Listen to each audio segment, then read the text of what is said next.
Good morning, everybody, and welcome to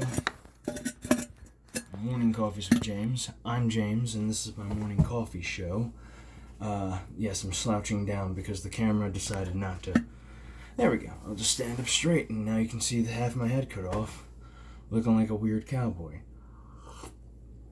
Today is Monday, the 20th of April, so it's 420. Happy 420, everybody. Peace, love, and happiness. And if you also know the history contents behind 420 and the negative life, it is Mr. Adolf Hitler's birthday. But I like to think that we can forget about that. Well, we shouldn't forget about how awful this person was, and we shouldn't erase him from the annals of history because he's offending people. No. However, we will celebrate 420 on a different occasion I don't know why it's called 420 on 420. Maybe it's because of the THC percentage, or I'm trying to think of why you would call that. Or the police thing. It's like, we got a 420 here. Like something like that. Good smoking marijuana. But I don't know. But it's a weird time we're living in nowadays. A weird time. Yeah. Well, what do I want to talk about today? Well, I want to talk about a lot of things coming out. I want to talk about a lot of things that are going on recently in the world today.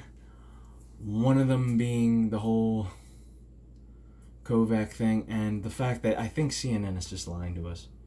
Like, I don't want to get political here, but I've been, for a long time, my mom's been watching MSNBC like it's it's soaps in the morning or in the afternoon, and it's been driving me a little bit nuts recently with all this, Trump this and Trump that and COVID-19 and, the end of the world scenario, and the doomers and the gloomers and the coomers out there are freaking out, and I'm just like, what? Are you dead serious? Are you dead fucking serious? And it bugs the shit out of me. Just as, on one end you're hearing everything's going to be fine, and on the other you hear everything's not going to get fine. And you're really kind of, Scott Adams said it the best, that we're living in people are watching two different movies at the same time. Like, there are two screens and people are watching two different movies and seeing the same kind of outcome. It's like, oh my god, it's the end of the world. We need all the toilet paper, and now we gotta have shortage of eggs, and it's a shortage of this and a shortage of that, and a shortage of now beef, which is or meat. What? What? That's bullshit. This is... I'm going to call it right now. CNN, MSNBC, ABC News, all these little leftist propaganda machines out there on the mainstream media, including Fox. Well, Fox has at least a few gold nuggets. You've got, Sean Hannity. You've got whatever that guy's name, Gilbert something. You've got all these components, and you got people who come on that show who are not... It's not an echo. In my mind, it's like it's somewhat of an echo chamber, but there is also a little bit room for people with different opinions to get on there than CNN. If you watch CNN or MSNBC, it's like the same group of people coming on and talking about, or never Trumpers being on, just having these echo conversations. And it's like, so I forgot to mention the best thing about Fox News, Tucker Carlson, because he is the man. He is the fucking man. A lot of people think, they got Bill O'Reilly. Well, he's not on there anymore. But, they got Tucker. And Tucker's awesome. And no one can parry him. I did send that one picture where somebody shrunk his face, but kept his head normal. But it's just so fucking... It's getting out of hand. And I know people don't want to listen to politics anymore. They don't want to care. But it's like... It's like... Get the information, but if somebody's fear-mongering, look, and this is the crazy part, only the news, the mainstream media is allowed to give out that information. You know, nobody's allowed to do their own research and look somewhere else. No, we are the Ministry of Truth. And I'm just like, this is how dystopia starts. And this is how this fucking nightmare starts. It's like, we're now buying things on Amazon. Going to the shopping center is like a fucking trip and a privilege now. You know, people are losing money. And now the government's going to give you money. And this universal income is just one of those... Oh, but automation, it's like... It's so... Automation has not gotten to the point where it can replace everybody. And plus, people need to do something. It's like, come on now. It's insanity a little bit. It's insanity. And I don't want this future at all. I really don't want this future at all. You know, I've just had enough. I just had enough of the bullshit in a sense. Because it's just like, you know, everybody's working hard. Everybody's trying to do their best. But now it's like... the insanity of people worrying about death, and it's like, and the only people who are really worried, and I know, you know, your generation should worry and all this stuff. It's like, yeah, we also survive fucking a lot of other diseases and other scary shit that happen in the world, but we're fine. We're here. You know, you got COVID-19, which is like, it attacks older people and people with weaker immunity systems. So you're telling me that the only people that should be worried are boomers and old people? Like, I'm okay. Listen, I don't. You know, I have a lot of friends who are older, who are boomers, who are, you know, I know I keep using the word boomer and stuff like that, and I've gone on long tirades of that, but I live with the two, and they're fucking obnoxious. And it's gotten to that point where I'm just like, I've had enough. I don't care. You know, you want to be angry. Like, and it's just like, it scares me, but I'm just like not going to live in fear because you are immune and you're afraid of death. You know, and they wonder why they call you, like, why you get like easily offended by, you know, one particular funny fucking joke that is, okay, boomer, which is just 2 words and a comma in between them. Okay, boomer. But, you know, you can make 1,000 jokes about millennials, and every joke about not getting a house and not working and not doing this and not doing that, eating avocado, you know, which, by the way, I don't fucking like avocado. The only people who like avocado are fucking hippies. And I like avocado. I think it's delicious. Excuse me, I shouldn't have said that. I like avocado, but, you know, I also stopped eating avocado a long time ago. Fine, they're delicious, but honestly, I like eating something else. You know, I'm on the steak and eggs diet, so yeah. However, it's just madness. It's just fucking madness, and I look so funny with the nobody slapped my back. It's driving me up the noggin now. It's like, oh, well, we're not buying avocados anymore. Can we buy a house now? And like, most of these fuckers are so fucking privileged. It's not even funny. They're like, I know it's like the big battle between millennials and boomers, and it's like, you know, these 2 generations, but it's like also, it's affecting Generation Z, and, you know, even Gen Xers get tired of boomer shit. It's like, you know, it's like, yeah, millennials have their fucking problems, but like, so do Gen Xers, and so do fucking Generation Z. I mean, millennials were not the ones snorting and eating Tide Pods and snorting condoms. We were using them too, you know, and using them to clean. Honestly, it's like, if you really want to kill yourself, bleach. That's where you should go. All right, that was sick, but that was a sick humor joke, but yeah, it's quite not fun, and I know it makes me laugh. I don't know. It's just the way things are now. I mean, I went to I went to the Aldi's to pick up a few things, to get some butter and some milk, and they forced me to get a shopping cart. I was picking up 3 fucking items, and they forced me to get a cart. This is the dystopia we're living in. This is the draconian society that we're living in now, where it's, well, if you're going shopping, you must act like you're shopping. Here's a shopping cart, oh, you must be in line to get shopping food, oh, you must get in line. I hope these fucking politicians are happy now, because now they've turned their fucking country into Venezuela. And you didn't get rid of all the guns, by the way, so there's still more things you haven't done yet, which we're still pushing against. So, and yes, I am for the Second Amendment. I'm not one of these fucking, I believe in, the Second Amendment, but no, I believe in, I believe we should own machine guns.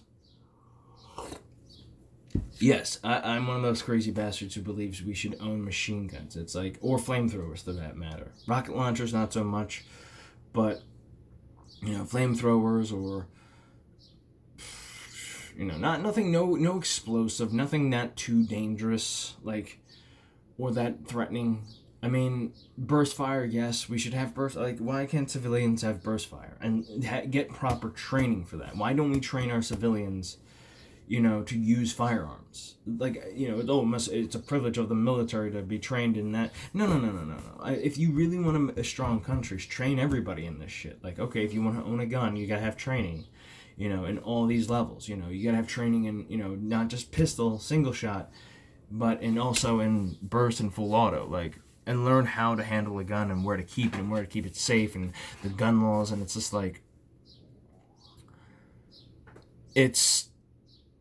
it bugs the shit out of me. It bugs the shit out of me how we really treated everybody, and especially when it comes to alcohol. You must get it here. There's a limit to how much you can buy. You can do this. It's like, my nephew, I asked him, hey, Liam, do you know what a nanny state is? And he's like, oh yeah, they were teaching us in school. It's like, I kind of am annoyed with a little bit of how they're teaching in schools. It's like, are you teaching, are they teaching you fairly? That, politics is not just one side. Look, everybody, I don't know. It just makes me laugh nowadays. It just makes me laugh that, we've become a country so weakened. It's like people don't realize, people look at one thing in this country and they go, that's the problem. That leak right there is the problem. Oh, and then one person's looking at another thing. It's like, oh, that busted frame, that's the problem. And it's like, no, everything's the problem. You're just pointing at one thing, and then you're arguing that the electrician is not, is the problem, and you're blaming him for not having the proper wire, and then everybody's blaming the carpenter, everybody's blaming this. It's like nobody's really looking at the real problem. Is it the blueprint of the building? Is it the building itself that's the problem? Is it the way we're constructed? In a sense, I think it's all. I mean, I'm using construction metaphors, but it's kind of the truth. It's like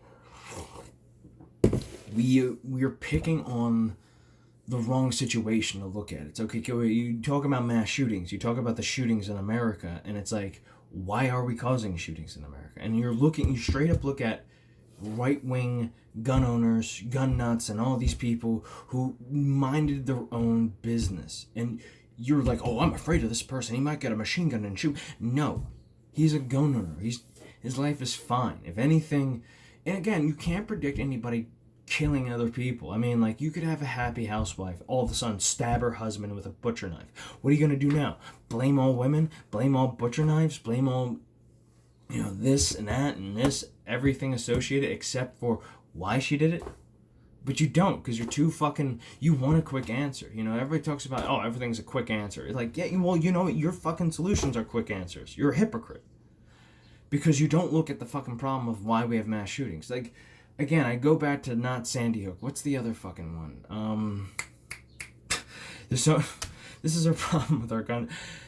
Because we forget, and it gets swept under the rug, and we forget, unless the election time comes up or another thing happens and we have to remember all over again. It's like, I remember Columbine. Columbine's the greatest example of that. There's been other shootings in schools before, but when Columbine happened, it was white America, it was the middle of the country, they had cameras, and it was made to push an agenda in my mind. It was, they pushed it as an agenda, this was just another thing that happened in America, but for some apparent reason, we had to focus on it, and then started blaming everything else except for us. Those two kids were probably bullied every day. And you know what? Nobody's getting to the real address that high school sucks. Physical high school sucks. And it's and I'm going to tell you from experience, too. it's not it's not just jocks versus dorks. The weak nerdy guy being bullied by the big dumb jock. Jocks are not that evil. All right, jocks are just fun-loving guys. All right, happy-go-lucky people. They just happen to be big, and yes, they're just kind of like bulls. They're more like the dog. Like, imagine school being a bunch of cats and dogs, and you have the cats, they want to be chill, and some of them are kind of dorky or skittish, and then like you have smaller dogs, and dogs in general are just like happy and excited all the time, but cats are kind of calm, and so it's like, are they bullying you, or are they just being obnoxious? There's a difference. And then like you get the weird kids. It's like, those I feel like are the real victims. I mean, like, jocks and bullies, like jocks and nerds are just like, yeah, they're jocks and nerds are the douchebag kids, and I've seen some douchebag kids, trust me. The small school I went to, there's cliques here and there's cliques there, and everybody knows each other, and it's just like me. But if you look at like high school in general, I know it's like, oh, get over it. It's been like 20 years, like 10 years. It's like, yeah, it has been 10 years. Well, actually, no. So I've been about like 18 years. Yeah, I've been out of high school and I don't give a shit anymore. Because I kind of it's a fun analogy to look at, like how high school and then the real world, because it's just like nobody's really left high school. I mean, we still got people praising sporting events. We still got people still praising, douchebags. I mean, we've got a douchebag in office, and yes, I do like that douchebag in office. So for those who are my liberal followers, or who are on the left and don't like him, yes, I'll admit, he is a bit rude, but we need a rude motherfucker in there. Like, I like the fact that he's not a simple politician who, uses big words to the fucking bullshit everybody. Because sometimes, let me ask you something. If somebody's you speaking big and, like, he doesn't bullshit with that, I was looking at a meme and somebody was like, these two redneck guys, and they're like, we like Donald Trump because he doesn't use big words. It's like, I like, and I kind of want to add on to it. It's like, no, the reason why people like Donald Trump, because he speaks like a normal human being, and he's not doing, like, if you look at every politician from Barack Obama all the way back to like Reagan and early on, most politicians will speak like this, the thumb and on the index finger, doing this. As Americans, we were polite, blah, blah, blah, and we accepted that forever and ever and ever, because there was no other means of, we didn't have a real person going, yeah, listen, okay, first of all, Gorbachev is kind of a crazy fuck. Let's not try to provoke a war. You didn't have anybody who spoke like a normal human being and spoke casually. They spoke very professionally, and I think people were just tired of that bullshit lying. That's like worse than like, the old stereotype is most politicians talk like that, and it's like, well, as an American, it's like they're ready for a debate, they're ready for a conversation, they're ready for like, but then you get to fucking Donald Trump, and Donald Trump is just like, just being rude, being mean, just being a bully, and it's just like. And you're like, holy shit, this guy is not a politician, and yet he got in office. Like, it kind of like, there's a song out there that goes, I think it's called Ain't I Right, but it's an old, like, it's a song you would probably hear in Fallout, but it's the only red, I think, no, it's in the lyrics in the song, it's like, in this country, he talks about, in this country, you can vote for the guy or complain about how he's not doing a good job, and then you can get the votes and do the job yourself. That is, like, how America is. I mean, like, granted, Donald Trump is rich, and you know what, something, in this day and age of crowdfunding and GoFundMe programs, you can run for president you can get donations from the people.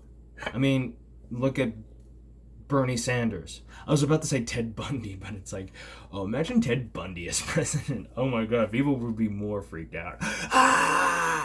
But then again, he'll be the most attractive president out there. He'll be the most, like, girl gossip president out there. Ooh. No, I was talking about the Delmer. I was watching a bit of Joel Osment do his stuff, and that Ted Bundy movie with Zac Efron, which is kind of spooky in a sense because Zac Efron is considered a heartthrob.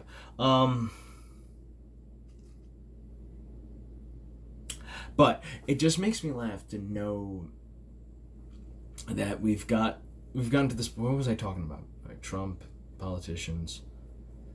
Shit, I was talking about. Happy 420, everybody. What was I talking about? Politicians, greed, corruption. High school, and just how much or back to the shooting thing, right? High schools are just a terrible fucking place. And it's like, to get to the point, and I know we go off on fucking tangents, and it's like, whoa, focus on what the topic is. The one person you should be really concerned about is the weird kid, and don't isolate him. That is the worst thing you could do. Isolate him, or single him out, or alienate him, or, objectify him. It's, unless he likes to be objectified, I don't fucking know. But anyhow, it's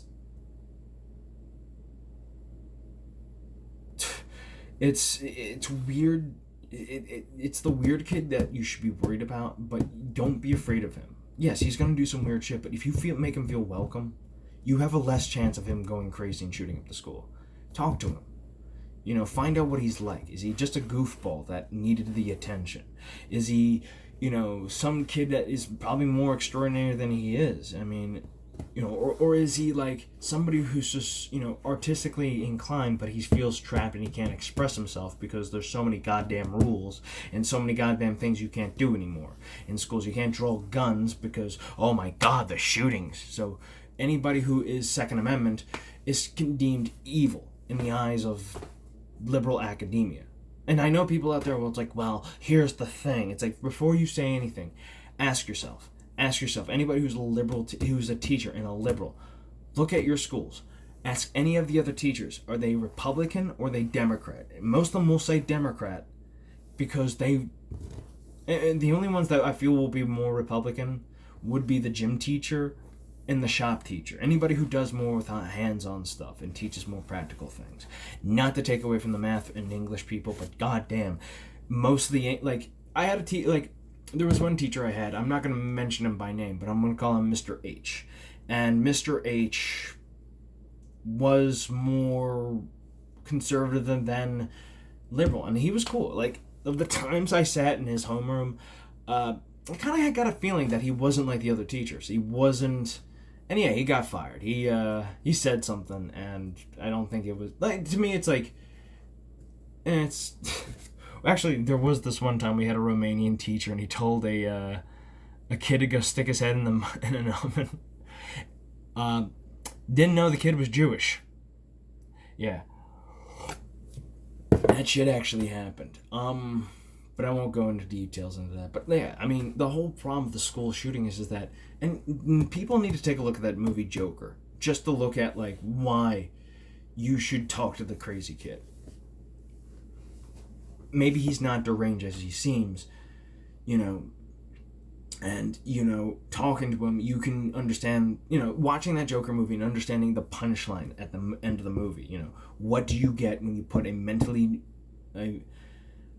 ill loner in a society that doesn't care for him and treats him like trash? You get what you deserve. It's the simplistic thing of that nature. And he just shoots from Franklin Murray and people are shocked. I mean, they made fun of him on television for being for bombing, which, by the way, I'm going to be honest with that. That is, unless Franklin Murray mistook him for being, as a character and not understanding his sense of humor and misinterpreting his sense of humor. Too, that is some rude shit. If a guy's bombing, no, but I've bombed so many times on stage, those still stick with me a little bit. And here's the funny part: I really want to go back and being a stand-up comic. Just try it again. I know it's sadistic to hear, but I've been through so much shit now that I just want to fucking get back in the ring.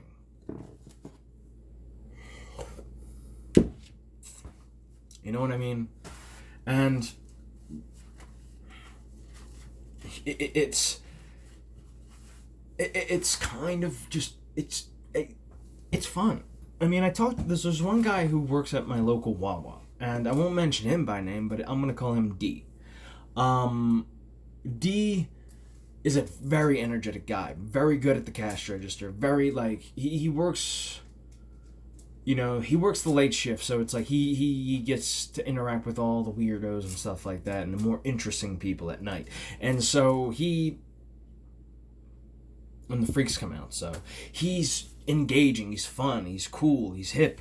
He's entertaining as a cashier, but he's also entertaining as a human being, and he makes it fun to go to that Wawa.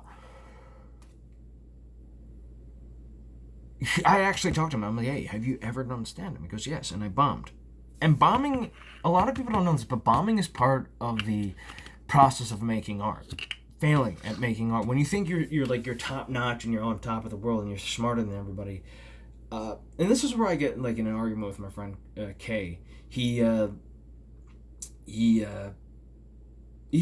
discussed this about critics, film critics, internet critics. Which nowadays I don't look at like Rotten Tomatoes now, and it's funny now because back then it was like kind of considered like, oh, these guys are just parasites and not creative and they only like to trash things. But nowadays you look at the mainstream critic scores and the credit people who do Rotten Tomatoes, and it's more rigged than you think.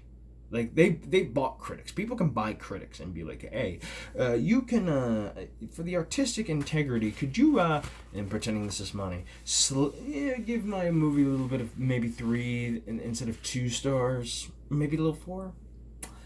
They pay them thousands of dollars. And then you've got these internet critics who butcher. Like why they butcher? It's because they're not being paid. They're not being, ponied, not being held by a leash or, restrictions because, Capcom is, paying their bills. It's like, no. These guys are just doing this homegrown, and they're just, it could be a guy like me on my phone or a very funny entertainer critic who just kind of breaks down the game and points out funny jokes, like Nostalgia Critic or Angry Video Game Nerd or, Spoonie. I'm going off the old ones. Or Razor Fist, Angry Joe. Yeah, even though I disagree with Razor on that, on his views of Angry Joe's reviewing style. It's very casual, to a degree. But when he calls out shit, he calls out shit. Like, honestly, it's like, and he's honest about like things he's never reviewed. So it's like he has nothing to go off of. It's like when he did Resident Evil 2, he's like, all right, fine. And the whole debacle with him, with like getting like better games to be like, reviewed, like, or better get rewarded. He like, granted, he kind of was acting like a baby a little bit, but we need to call out these big companies a little bit. We need somebody to just be like, to kind of blow the whistle or kind of whine a little bit. And granted, I do like his reviewing style. He's being funny. He's being funny with it. He knows it's cheap, but he like has fun with it. Like, and I honest to God, it's like between Razor Fist and Angry Joe, I would rather watch Joe's reviews over somebody who strings together, like, and granted, don't get me wrong, I love Razor Fist, but he for some apparent reason, when talking about a video game, he has to compare it to other games, including Hideo Kojima and the Metal Gear franchise, over and over. I get it, dude. You don't like the game. I know you like Splinter Cell. Splinter Cell's a fantastic game, but for fuck's sakes, dude, get over it. I'm sorry your franchise didn't become the most popular one out there. And yes, the Thief series, and by the way, Hitman is good too. I mean, goddamn, sir. Also, your girlfriend or / wife is smoking hot, so I'm an asshole. And hi, T Boogie, not T Boogie. What's his name? Low T. Did we call you T Boogie, or is that somebody else, or is that the same individual with a different name? Or is it Terrence? Terrence, I think it is. Terrence. Yes, I do watch your stuff. And I do like your opinions, especially when it comes to politics, but when it comes to, video games and stuff like that, and granted, I'm not here to disrespect you or, try to take you down. It's like, I just get annoyed. It's like, there should be a Family Guy parody of you just, where you're just like, where somebody's talking to you and it's like, yeah, so Razor, how's your day? And he just goes on this long string of things about like his day, but comparing also like Metal Gear Solid, the Fallout series, Todd Howard, Bethesda, gaming currents, like the Democrats, Nancy Pelosi, which I'm like, I just asked you how your day was, man. But also, I have to agree with him on the Michael Jackson thing. Yes, Michael Jackson is an innocent man. So, another thing. What should I talk about? What was I talking about? Video game critics. In video games, and I go off on tangents, and I don't remember what I talked about 10 minutes earlier. I think it was video games and criticism and Hollywood and the leftists. I think I was talking about school and just to finish up my thought, just talk to these guys and again, don't bully them. Just don't straight up bully these guys or isolate them. That's worse than bullying. Or just like mock them. It's like, look, I know you're young, you're hip, you don't want to be associated with an uncool person because your social status in a fucking small little, petri dish of the world, white privilege USA, not white privilege, excuse me, first world privilege USA, school where all the weird kids freaking me out. It's like, you know what? There's some weirder shit online that you should worry. Like, there's just some weird shit out there. And you know what the truth is? It's like high school is just, you don't take it too seriously. If you're watching this and you're in high school, don't watch it. Don't, like, take that fucking shit seriously. I never did. It's like, oh my goodness, school. Like, oh my god, the prep. But here's the funny part. I was a jock for 2 years. Because I didn't get into fitness until I was 16 in like my sophomore year. Because I was just one of those kids who was just like, honestly, not in the sense of suicidal, but I didn't give a shit about my health. I really didn't give a shit about my health. And I was just like, I don't understand why I exercise, I try to eat right. And yet I'm not losing weight. And it just comes down to physical fitness. That's all. People don't realize that, it's hard work. It is hard work. And yet, you know what else is hard work? Doing this and also working out afterwards. I'm fucking tired after fucking work, and I don't want to fucking work out. I want to play video games and just smoke weed all day. I'm kidding about that one. Maybe I am, maybe I'm not. But you know what the truth is about that? Is the fact that smoking weed all day is not great. It's not good for you. And that's where like you get that lazy stoner thing too. And also, I do want to talk about other things too, but I feel like I'm running out of time and I have to re-edit this. So I'll talk to you guys in the next video because I want to talk about the MyPillow guy and talking about addiction in this country. And one of the things I want to agree with him on. So I will see you guys in the next episode. Take care, love you, and bye-bye. And remember to stay healthy, stay clean, and just stay positive. And stay you. Be you. Just be you.